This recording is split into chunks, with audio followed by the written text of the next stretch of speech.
एक बॉक्स है हमारे पास और उस बॉक्स में दो तरीके के पेन रखे हुए हैं। कुछ नीले पेन हैं और कुछ काले पेन हैं।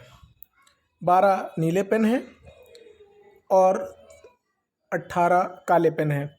इनमें से एक एक करके पेन निकाले जाते हैं। 2 बार पेन निकाले जाते हैं। पहले पेन निकाला जाता है तो बताइए उसमें नीला और काला दोनों पेन कोई भी आ सकता है। दूसरी बार निकालोगे नीला और काला पेन कोई भी आ सकता है। अच्छा, जब पहली बार आप निकाल लोगे तो एक क्वेश्चन ये उठता है, क्या वो पेन दोबारा उसी में डाल दिया जाएगा या बाहर रखा जाएगा? तो क्वेश्चन में कहा है बिना उसके स्थान पर दूसरे पेन रखे, यानी वो बाहर जो निकाल लिया गया है वो बाहर ही रहेगा। अब पूछा क्या है, क्वेश्चन कह रहा है इस बात की कितनी संभावना है, क्या प्रायिकता है कि पहला पेन नीला निकले और दूसरा पेन काला निकले। यानी 2 पेन जब निकाले जाएं तो पहला पेन नीला रहे और दूसरा पेन काला रहे, इसकी क्या प्रायिकता है?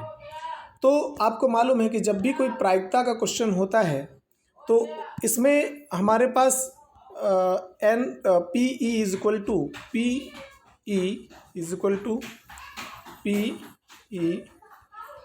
टू NE अपॉन NS, ये फार्मूला आपने पढ़ा होगा।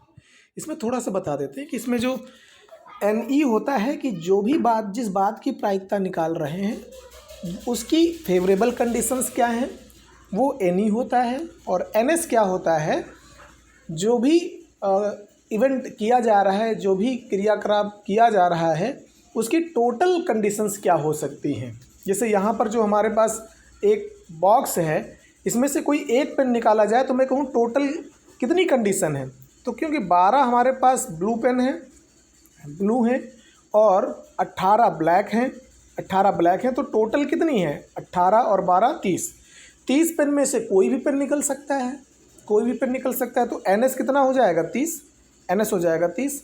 लेकिन मैं कहूँ कि बताइए ब्लू पेन होने की प्रोबेबिलिटी क्या है, तो आप कहेंगे ब्लू पेन होने की प्रोबेबिलिटी, क्योंकि ब्लू पेन है कितने 12, इन 12 में से कोई भी पेन निकल आए तो NE कितना हो जाएगा 12। तो मैं आपसे कहूँ कि पहला पेन, और क्वेश्चन याद रखिएगा, पहला पेन ब्लू हो और दूसरा पेन ब्लैक हो, इसकी क्या प्रोबेबिलिटी हो ये पूछा गया है। तो ठीक है, आराम से करते हैं इस क्वेश्चन को।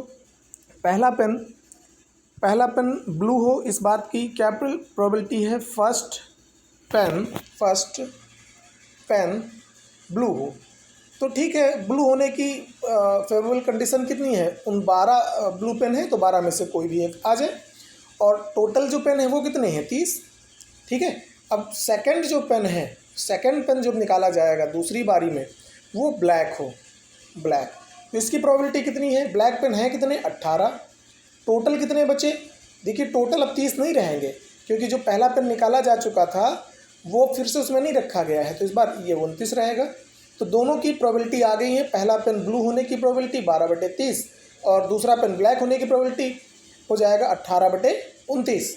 ठीक है, और क्वेश्चन में क्या कह रखा है, पहला पेन नीला हो, पहला पेन नीला और दूसरा पेन काला, तो इन दोनों की प्रोबेबिलिटी आ गई है, और बीच में क्या लिखा हुआ है और। तो यहाँ से एक आइडिया मिल जाता है, जब और लिखा हो तो वहाँ पर हम गुणा करेंगे। ठीक है, ये तो रहा एक शॉर्टकट तरीका, मतलब एक प्रकार से काम चलाऊ तरीका।